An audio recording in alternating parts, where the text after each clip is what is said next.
Mucha atención porque acaba de conocerse que el Papa Francisco sí se encontró con víctimas de abusos del clero chileno en un encuentro que habría tenido lugar esta tarde en la Nunciatura de Santiago. Esto es lo que ha informado el portavoz vaticano Greg Burke.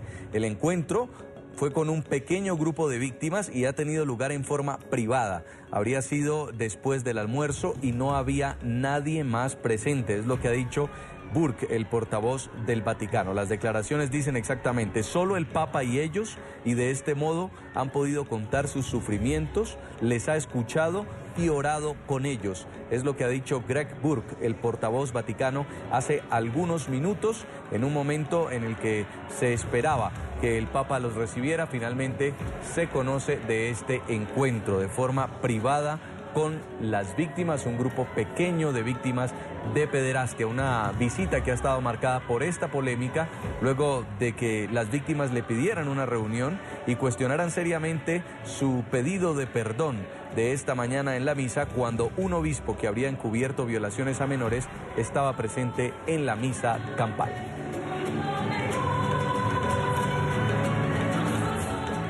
Pues establecemos contacto hasta ahora en nuestro Centro Internacional de Noticias con Jesús Magaña. Él es director de la plataforma ciudadana Unidos por la Vida y experto además en temas del Vaticano. Señor Magaña, buenas noches, gracias por estar con nosotros.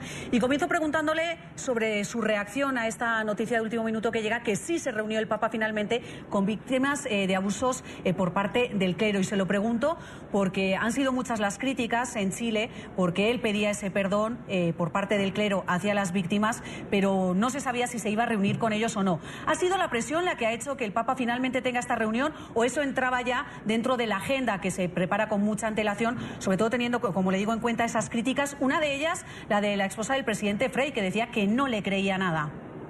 Muy buenas noches, Eva, muy buenas noches a toda la audiencia. Efectivamente, yo creo que el Papa Francisco nos está demostrando una vez más su apertura en la línea precisamente que ha marcado su pontificado de misericordia. Él pide perdón y se reúne con las víctimas precisamente para buscar ese resarcimiento que él continuamente está mandándonos. Precisamente en la homilía que nos regaló durante la misa campal en el Parque O'Higgins, en la capital, en Santiago de Chile, nos hablaba de las parábolas de la misericordia, de la parábola de la bienaventuranza, de las bienaventuranzas, y nos invitaba precisamente a ser constructores, a no quedarnos en la problemática, sino a levantarnos, porque el grave problema, valga la redundancia, que podemos estar experimentando es quedarnos en medio de la dificultad, en medio del problema, y no buscar las alternativas, y no buscar los horizontes para volver otra vez a levantarnos. Precisamente en su reunión con las personas que están detenidas, las mujeres que están pues pagando una pena en la cárcel en la tarde de hoy, recordaba eso precisamente, que nadie está exento de equivocarse, pero que tenemos que buscar esa reinserción, ese volver a levantarnos. Y yo creo que el Papa está ejerciendo misericordia y está enseñándonos esa dimensión tan importante para el mundo de hoy, el de la misericordia, el de buscar y dar perdón, pero también el de buscar la reconstrucción o la reconstrucción de esas personas que han sido víctimas. Y yo creo que no es un hecho que se produjo por presión la reunión con las víctimas. Ustedes saben que en las visitas del Santo Padre a los diferentes países se hace con mucha antelación, con mucho tiempo, y es muy preciso todo el protocolo y todos los minutos son contados para la cantidad de actividades que tiene que desarrollar este hombre de 80 años.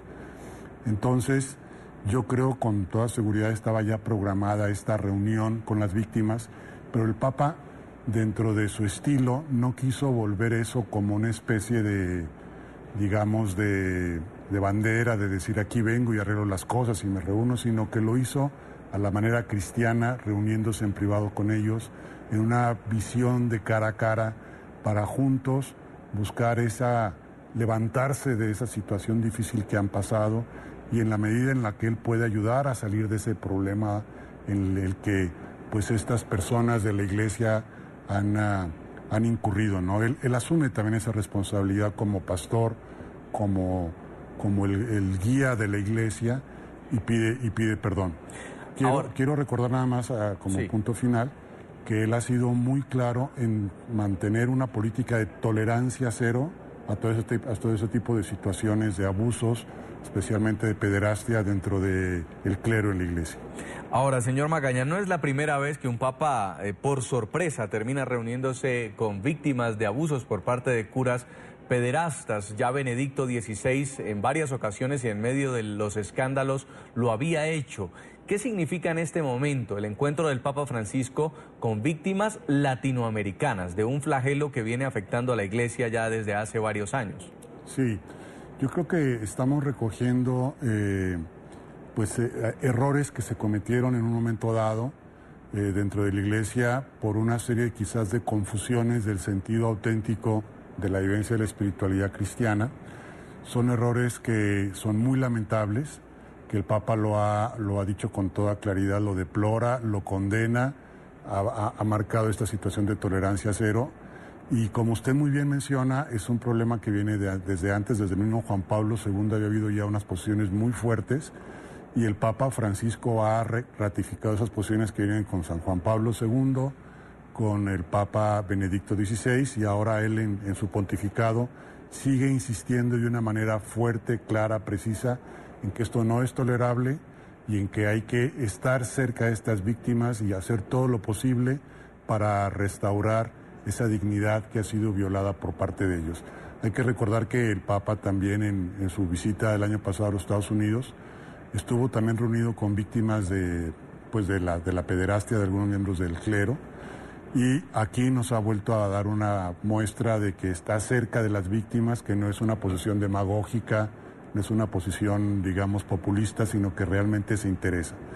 Yo pienso que esta delicadeza del Papa de reunirse en privado con ellos es un signo de que es una política del corazón, que nace del corazón de Francisco, sí, y en una actitud como demagógica que se pudiera manejar, ¿no? Señor Magaña, y ya para terminar brevemente, si quería saber su opinión sobre que no reciba a Piñera. Muchos están cuestionando que es el presidente electo de Chile y que hay algo raro, el mismo insulta al secretario general de la OEA, se cuestiona que le parece raro que no lo reciba. ¿Es eso lo normal? Bueno, dentro del protocolo lo normal precisamente es buscar la reunión con los jefes de Estado, como ya sucedió hoy en la mañana, con la presidenta Michelle Bachelet, en medio de un ambiente muy tenso, porque ustedes saben que la posición de la Iglesia, por ejemplo, frente al aborto es muy clara de defender la vida desde el momento de la concepción hasta su muerte natural, y la presidenta Bachelet acaba de impulsar un proyecto de despenalización del aborto. Entonces el Papa, sin embargo, se reúne con la presidenta como representante de la nación y además de eso, pues le manda un mensaje de que es muy importante defender toda vida, porque toda vida es importante y que hay que defenderla especialmente a la vida más indefensa. O sea, es un mensaje muy diplomático, pero muy claro, diciéndole, presidenta, esto tenemos que seguirlo conversando porque la vida tiene que defenderse desde la concepción. Pero en ese orden de ideas, y respondiendo a su pregunta, Eva, creo que él está siguiendo el protocolo que siempre ha seguido la Santa Sede de reunirse con el mandatario. Eventualmente, no sé si en algún momento habrá alguna reunión con el presidente Piñera, pero lo normal es que sea solamente con el jefe de Estado. Entonces, sí, eso es digamos, lo que en el protocolo se hace y con el que se rige la Santa Sede. Pues queremos agradecerle mucho por esta entrevista, señor Jesús Magaña, director de la Plataforma Ciudadana Unidos por la Vida, experto en temas del Vaticano. Muy amable por habernos acompañado. Muchas gracias por la invitación, muy amable, y felicitaciones por esa transmisión tan profesional.